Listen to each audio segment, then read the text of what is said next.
The text arrived while I was helping customers at my boutique. I'm leaving you and moving to Miami with my 20-year-old girlfriend. She wants to attend the Miami Spice Festival. I've already emptied our joint account. Ha ha ha. My hands didn't shake as I read it. My voice didn't waver as I helped Mrs. Peterson pick out a scarf.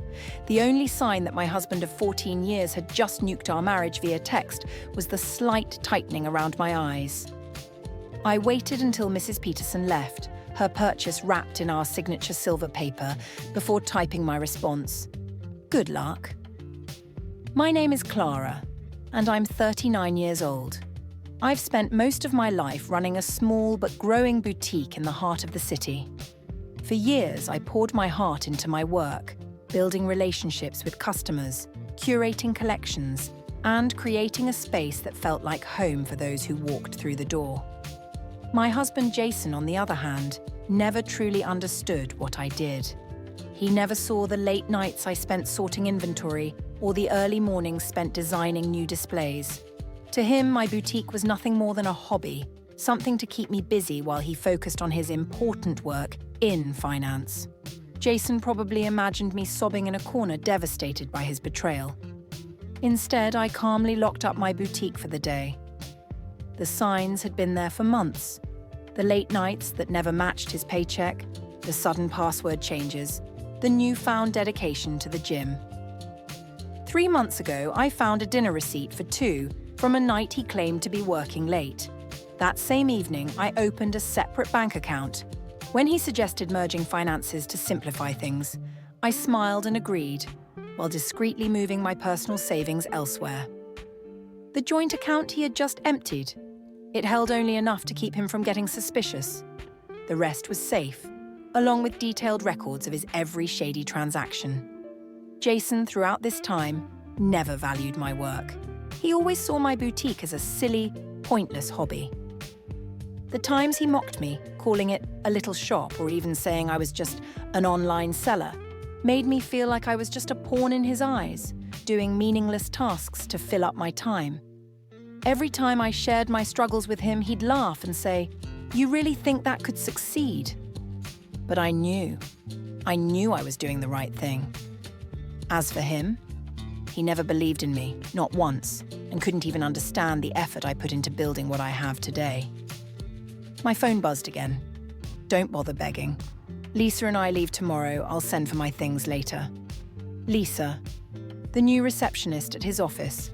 I had met her at the company Christmas party where she laughed too loudly at Jason's jokes and touched his arm when she thought no one was looking. She was young enough to be his daughter, naive enough to think she was special. I didn't respond. Instead, I called my lawyer, the one I had consulted 2 months ago when I found hotel charges on our credit card statement. "It's time," I said simply. "The papers are ready," she replied. "Do you want me to have him served in Miami?" "No rush. Let him think he's won first." Another text from Jason. "I know this must be hard for you. You're not getting any younger after all. At least you have your little shop to keep you busy." My little shop, the boutique I built from scratch, the one that generated more income than his middle management salary, the one whose profits I had always kept separate. I smiled, thinking about the certified letters that would be waiting for him in Miami. I spent that evening in our house, my house since I had inherited it from my grandmother and kept the deed in my name despite Jason's repeated suggestions to add him. A lucky instinct. At 9 a.m. the next morning, I called our bank and reported fraudulent charges. By noon, Jason's first-class tickets and hotel reservations had been cancelled. By 5 p.m., his credit card access was revoked. By the time he landed in Miami, reality would hit him harder than I ever could. By late morning, my phone buzzed with the first of many frantic messages. "What the hell did you do to our credit card? The airline won't honor our tickets. The hotel cancelled our reservation. Answer me." I silenced my phone and focused on work. Fridays were always busy at the boutique, and I had a new shipment of designer handbags to unpack. Life goes on, even when your soon-to-be ex-husband runs off with a girl barely out of college. Around noon, his mother called. "Clara, dear, Jason told us everything. He said you've been controlling and distant, and now you're trying to ruin his fresh start. He just wants to move on. I put her on speaker while adjusting a window display. Did he mention emptying our joint account? Silence. Or using our credit card to book a luxury vacation with his girlfriend? A hesitant pause. Well, he said you left him no choice, that you weren't supportive. Barbara, I have his texts. Would you like me to read them to you? The one where he bragged about taking my money, or the one where he mocked my age? Another long silence, then a sigh. He did seem a bit cruel. I told him that message was inappropriate. Inappropriate? I laughed dryly. Mrs. Barbara, I appreciate the call, but my lawyer has advised minimal contact with Jason's family during the divorce. I think that's for the best. By late afternoon, Jason's sister was already spreading the news. Jason and Lisa were stuck in a budget motel near the airport. His personal credit cards? Maxed out. His Miami dream? Temporarily derailed. And I was just getting started. By Monday morning, Jason was served. The emergency hearing was everything I had hoped for. He showed up looking disheveled, his designer wardrobe nowhere in sight.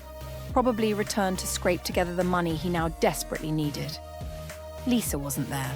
According to office gossip, she had already moved on to a co-worker closer to her age. My lawyer laid everything out methodically. Jason's gleeful texts about draining our account, his unauthorized credit card charges, and the documented history of hidden expenses. His lawyer, clearly exhausted, made one last attempt. Your Honor, my client contributed to the business during the marriage. He provided moral support. My lawyer didn't even blink. Moral support? Like these text messages belittling Mrs. Carter's business as a little shop? Or his social media posts calling it a hobby? The judge had heard enough. The final ruling was clear. The house remained mine, the boutique was solely mine, and all personal assets were untouched. Jason was ordered to return the money he had stolen from our joint account within 24 hours. But that money's gone, he protested. We spent it on... Then I suggest you find a way to replace it, the judge interrupted. And Mr. Carter, this court takes a very dim view of using joint assets to fund vacations with a paramour. Outside the courthouse, I passed Jason as his mother waited to drive him home, to her home, his new address, his childhood bedroom. You planned this, he accused, his voice low. I smiled. No, Jason, I just paid attention. 6 months after the divorce was finalized, my boutique had expanded to a second location. The irony wasn't lost on me. While Jason struggled to rebuild his life, the little shop he mocked was thriving. I hired 3 new employees, launched an online store, and secured a feature in a local business magazine. Meanwhile, Jason's life was unraveling. His attempt to charm younger women on dating apps flopped. Word had spread about his past. His career took a hit, too. After an internal investigation into his workplace relationship with Lisa, he was formally reprimanded. The promotion he once expected to go to someone else. One afternoon, his sister Amanda walked into my boutique, running her fingers over a silk scarf. I know we didn't support you at first, she admitted. He played the victim so well. But after seeing how he handled everything, I'm ashamed we believed him. I simply gave a small smile and said nothing more. My lawyer kept me updated on Jason's desperate attempts to challenge the divorce settlement. Every motion was denied. He actually tried to argue that his text about draining the account was a joke, she told me. The judge asked if haha made theft less illegal. I laughed. Jason had underestimated me, but the law, it had not. 1 year after the divorce, I opened my 3rd boutique. The grand opening attracted local media, but they weren't interested in my past. They wanted to talk about my success, how I built a thriving business, expanded nationally, and became a mentor to young entrepreneurs. Jason, on the other hand, had faded into the background. After losing his job in a corporate downsizing, he moved into a small apartment above a garage. His latest scheme? a get-rich-quick pyramid scheme that flopped just like everything else he touched. Lisa unexpectedly walked into my store one afternoon. She looked nervous, clutching her purse like a shield. "I owe you an apology," she said quietly. "I believed everything he told me, how you were controlling, how you didn't support his dreams. But then I watched him try the same manipulation on me." I nodded, arranging a display of sunglasses. "Those weren't dreams, Lisa. They escaped," she sighed. "I know that now. I'm with someone my own age and we're actually building a life together." As she left, my assistant whispered, "Was that the girlfriend?" "No," I smiled. "That was just another woman who learned the same lesson I did." My career was thriving. The little shop Jason had once belittled was now a thriving business empire. Each new location felt like a personal victory, proof that I had taken the reins of my life and turned it around. Meanwhile, Jason continued to struggle. He had moved into a small apartment above a garage, far from the luxury lifestyle he once flaunted. His job was a step down from what he had before, and his personal life was still a mess. In a cruel twist of fate, Lisa, his ex-girlfriend, had become a regular customer at my boutique. "You inspired me," she told me one day. "I realized the difference between dreams and escapes." She had left Jason and was now building a life of her own with someone who understood the value of real work. Jason's mother reached out, thanking me for showing their family what it meant to enable bad behavior. She said they no longer defended him. 5 years after the divorce, I had transformed my life in ways that Jason could never have imagined. I turned my boutique into a successful chain of stores, earning accolades at major business events across the country. All my hard work and perseverance had paid off, and now I was a celebrated entrepreneur. Meanwhile, Jason, who once thought he would be the one to succeed, was still stuck in the past. He lived in a small apartment, constantly trying to boast about his glory days, as if anyone cared. I, on the other hand, had long moved on. I had built an empire from scratch, learned from my past mistakes, and surrounded myself with like-minded, supportive people. The messages from Jason mocking me and belittling my efforts were stored on my phone, not as a source of bitterness, but as a reminder of how far I had come. In the end, my success wasn't about revenge. It was about proving to myself that I could achieve everything Jason had once doubted. And in the process, Jason faded into the background, a footnote in the story of my re-Jasonable journey. That moment made me realize something. Sometimes the best revenge is not in what you do to the other person, but in what you do for yourself. My success wasn't just a comeback, it was a statement. Thank you for listening.